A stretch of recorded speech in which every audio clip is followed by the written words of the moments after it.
merci à toutes et tous d'être présents ce soir aussi nombreux.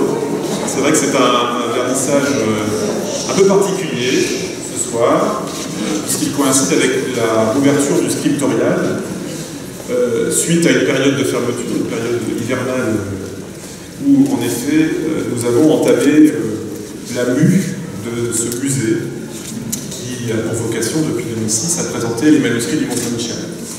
Vous avez pu découvrir en arrivant à la réorganisation de l'accueil avec cette bande d'accueil historique qui a disparu pour laisser place à quelque chose d'un peu plus accueillant, un peu plus ouvert, et qui va nous permettre de travailler différemment, sachant que l'ancienne boutique, vous le verrez en repartant, j'imagine, est une salle d'animation, une salle qui a vocation à accueillir des événements divers et variés pour augmenter encore, je veux dire, la vie de cet établissement culturel.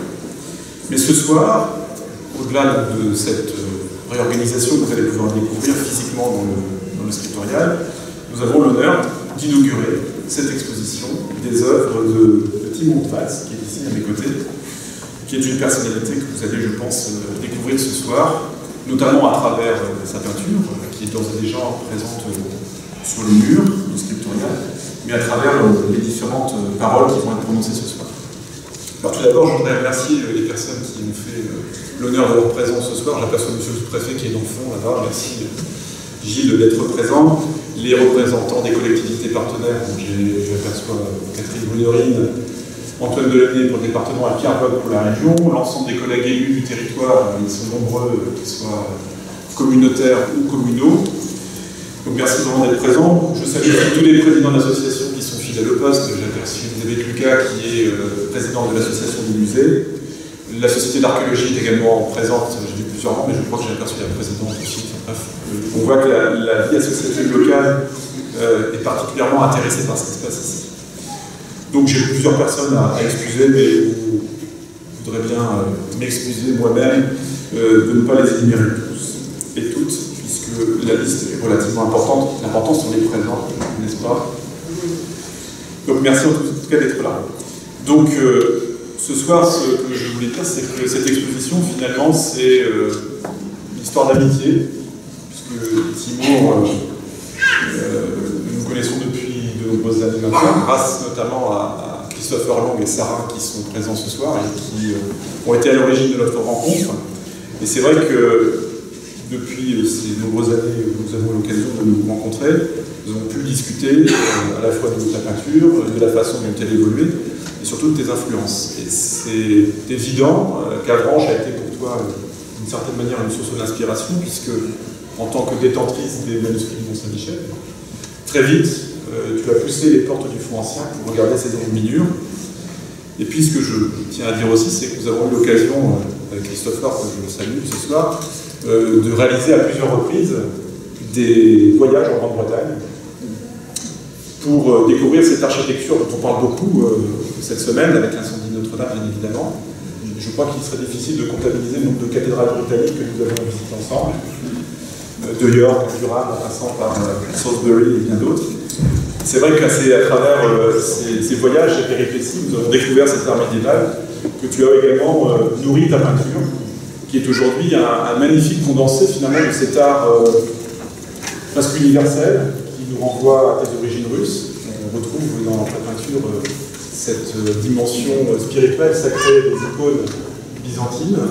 On va retrouver aussi bien évidemment tout cet environnement médiéval qui s'est reproduit au XIXe siècle dans les arts and crafts de William Morris, des peintres pré-raphaélites. Et puis il y a aussi des évocations claires de cet art plus contemporain, de Gustav Klimt et de ces artistes qui ont su s'imprégner d'univers très différents, d'où jaillit dans ton œuvre ce foisonnement incroyable et surtout ce raffinement particulièrement fort. Alors cette semaine est particulière, c'est à la fois l'inauguration de ton exposition à Avranches, c'est l'aboutissement d'un cheminement, d'une réflexion qu'on a entamée il y a de nombreuses années. C'est en effet cet événement assez catastrophique qui nous touche tous, parce que c'est notre patrimoine, c'est notre source d'inspiration qui aujourd'hui est sérieusement endommagée. C'est aussi ton anniversaire, puisque tu as eu un âge oui. dont je connais pas ton âge précédent. C'était l'anniversaire de Thibaut. le 16 avril. Mais encore mieux que ça, la veille, donc le 15, certes, il y a eu cet incendie, mais il y a eu surtout la naissance de ton fils. Oui. Voilà.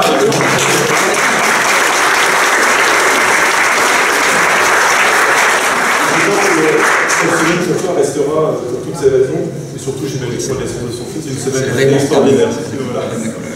Voilà, donc je vais pas être plus long, je voudrais simplement remercier, comme toujours, toutes les personnes qui se sont impliquées très fortement dans ce projet. Bon, tout d'abord toi, Timo, Alison, ton épouse, et tous tes proches, ta maman également qui est présente ce soir, qui est elle-même artiste peintre. Les personnes qui ont travaillé sur le très beau livre, que certains ont déjà dans la main, qui est ici. Voilà, donc qui est un livre qui, bien évidemment, permet de rentrer de manière littéraire et littérale dans l'œuvre de Timo. Et donc, à l'intérieur, vous découvrirez un échange très intéressant entre Christopher Long et puis Timo, de façon à comprendre ce qui anime cette peinture. C'est un très beau travail éditorial, et très honnêtement, pour un prix, somme toute assez modique, vous repartirez chez vous avec un très bel album qui sera une trace indélébile de cette exposition. Il n'y aura pas de réédition. Merci à de le préciser. Donc, je remercie toutes les personnes qui ont travaillé autour de ce projet, bien évidemment les équipes du service du musée du patrimoine, les services techniques de la ville aussi qui ont œuvré pour que tout soit prêt à l'entendre. Vous avez vu que la salle d'exposition, au gré des expositions, change de couleur. C'est ce rouge très intense qui vient particulièrement bien souligner son travail. Remercier aussi toutes ces personnes qui ont permis de retoucher, de remodeler le scriptorial. Là, je rends aussi un hommage appuyé au département, à la région, qui nous ont permis, à travers le contrat de territoire, d'opérer cette transformation qui va se prolonger dans les années à venir du scriptorial, mais aussi du musée d'art et d'histoire, parce que j'insiste bien sur le fait que le scriptorial, c'est certes un musée en soi, mais c'est aussi la vitrine de nombreuses collections qui proviennent de ce musée d'art et d'histoire, dont nous avons fêté le 180e anniversaire l'année dernière. Donc un établissement ancien qui conserve la mémoire de la ville, cette mémoire très importante puisqu'elle constitue aussi notre identité. Et puis, voilà, finalement, le travail de Timo n'est rien d'autre peut-être que le prolongement de cette identité, de ces identités qui se mixent, qui se croisent et qui donnent lieu à cet art tout à fait impressionnant qui nous élève, je pense, fortement. Voilà, merci Timo et merci à tous encore de votre présence.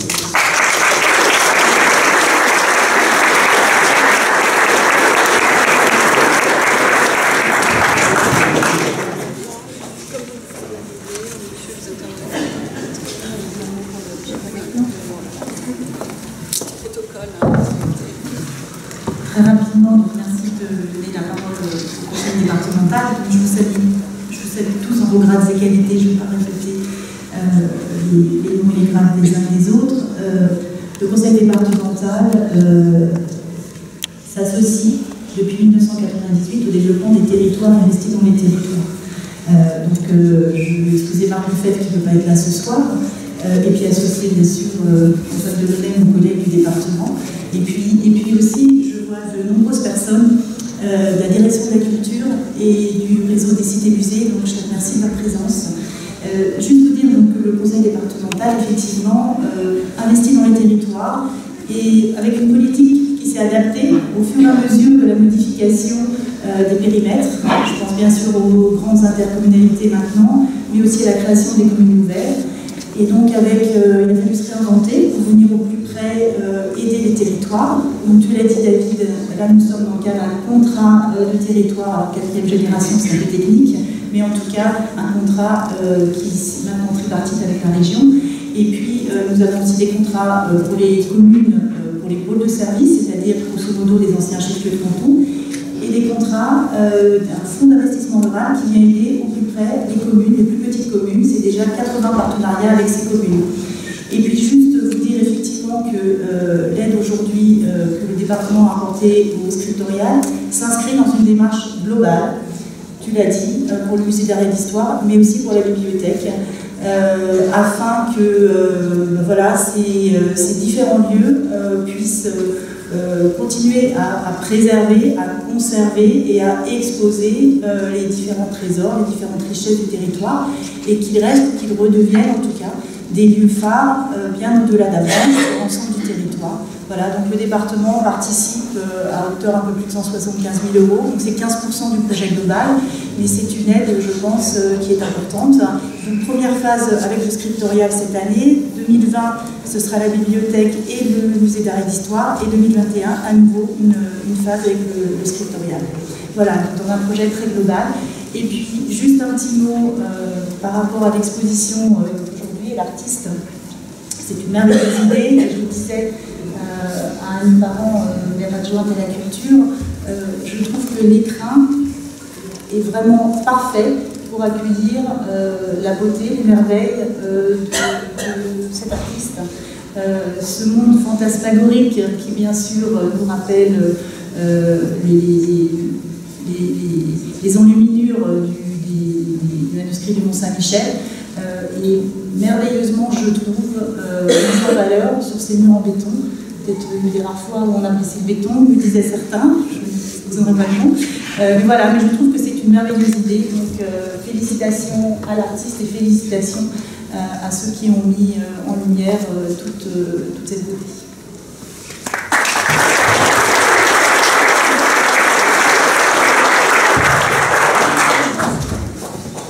Bonjour mesdames et messieurs, bonjour monsieur le maire, madame la vice-présidente du conseil départemental, monsieur le conseiller départemental, monsieur le sous-préfet qui se cache, mesdames et messieurs les élus. Je voudrais vous dire que la région est particulièrement heureuse de se trouver ici ce soir parce que la réalisation à laquelle nous assistons aujourd'hui est à la croisée de 3 chemins. Le premier, c'est l'action en faveur des territoires, ce qui se traduit par ces fameux contrats de territoire que nous signons maintenant en partenariat avec le département et les communautés de communes, enfin la communauté d'agglomération ici, pardon, qui nous conduit à soutenir une opération d'environ 8 millions d'euros pour la branche Mont-Saint-Michel. Deuxième chemin, un chemin Normandie médiévale, avec une association de tous les acteurs qui œuvrent dans ce domaine, parce qu'il y a un mariage particulier entre le Moyen-Âge et la Normandie, je dirais au moins de 2 façons, pour ce qui est des œuvres médiévales d'origine, aussi pour ce qui est des œuvres qui ont fait le rebond du Moyen-Âge au XIXe siècle, et je ne peux pas évoquer ici le travail de quelqu'un comme Viollet-le-Duc à ce sujet, vous savez que c'est dans l'actualité. Et puis je constate qu'il y aurait peut-être maintenant un 3e rebond de cette culture médiévale au travers d'un artiste comme celui qui nous fait l'honneur d'illustrer cette inauguration par son exposition temporaire, qui manifeste la permanence d'un esprit particulier qui était celui de l'Europe au Moyen-Âge, qui se retrouve de cette façon. Et puis, troisième chemin pour la région, le contrat de destination Mont-Saint-Michel-Normandie, qui est un contrat qui montre que le tourisme vers le Mont-Saint-Michel, c'est un tourisme qui englobe l'ensemble de sa baie et dans lequel Avranches est le pendant et le complément naturel du Mont-Saint-Michel. Et donc la région est un acteur important dans cette démarche de globalisation du tourisme dans la baie du Mont-Saint-Michel. Je voudrais ajouter, pour terminer, une petite pointe personnelle, puisque David a évoqué Gustav Klimt, et c'est vrai qu'on retrouve dans ses œuvres, outre une influence médiévale évidente, une influence des pré-raphaélites, effectivement, et de Gustav Klimt, et je suis particulièrement heureux de le constater grâce à toi, David. Voilà, merci, bravo, et je pense que c'est la région qui est contente d'avoir eu l'occasion d'aider un tel projet. Elle l'a fait un peu plus modestement que le département, puisque en fonds propres, c'est environ 120 000 €, plus 120 000 € de FEDER, mais nous sommes très contents, malgré tout, d'être honorés par cette démarche. Merci.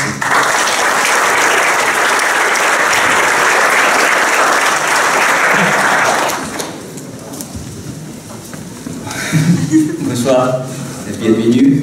C'est un grand honneur pour moi pour exposer ici. en début, je voudrais dire merci à David, Nicolas, mon ami et à Branche. En plus, je voudrais dire merci à Julie Roman, et le petit bataillon, un petit groupe qui était toujours à côté pour accrocher Pierre, Chloé, Tanguy, et Christopher qui était toujours ici pour inspiration, pour aider. Et voilà, bonjour, David toujours expliqué le sujet de peinture, parce qu'il y a beaucoup d'inspiration, c'est des manuscrits médiévaux. Pour moi, c'est incroyable l'équilibre, c'est la balance pour exposer ici. Parce que c'est comme le travail original ici, le manuscrit, et le résultat, c'est quelque chose d'inspiration. Bon, voilà, je vous invite pour la journée parce que chaque toile, c'est comme des tapisseries qui vous... c'est comme le schéma pour quelque chose comme le rêve, notre rêve, une inspiration. Voilà, je crois. Merci à tout le monde pour inspirer. C'était longtemps, c'était 12 ans, 15 ans. Depuis que j'ai commencé à parler pour cette expédition. Moi, j'étais pas prête maintenant, je crois. Ici, c'est le résultat pour la recherche de l'histoire de l'époque médiévale, plus l'inspiration des camps russes, des Antilles, de la tapisserie médiévale. Voilà, c'est pas de copie, mais c'est une vision personnelle, inspiration de l'époque médiévale. Voilà, merci, bienvenue.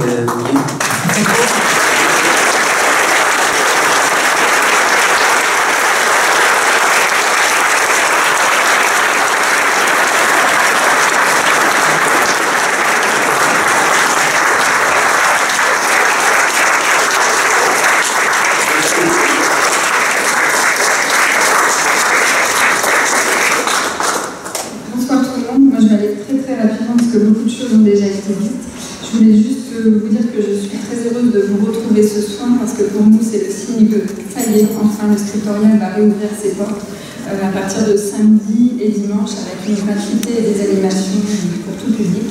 Donc voilà, je vous invite à revenir si vous êtes à Branche en famille.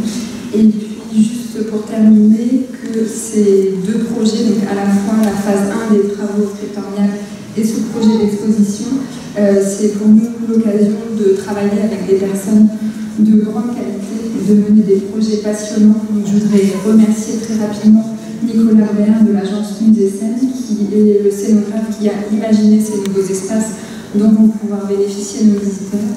Et pour l'exposition, bien évidemment, la rencontre avec Tinur a été vraiment enrichissante pour nous et ça a été un vrai plaisir de travailler tout au long de ces derniers mois à l'élaboration de cette exposition et du catalogue.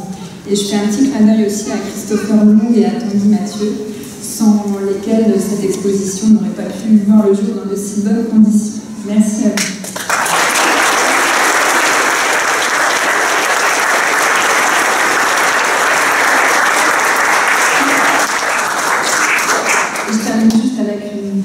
Alors vous inviter à aller partager un rêve dans la nouvelle salle pédagogique et sur la terrasse du scriptorial, par remercier l'ensemble de l'équipe du service des musées et du patrimoine qui, une fois de plus, a œuvré à la réalisation de ces projets. Et voilà, cet après-midi, tout le monde était à pied d'œuvre, c'était une vraie ruche à l'intérieur pour que ce soir tout soit prêt et pour que vous puissiez en profiter. Merci à vous, bonne soirée.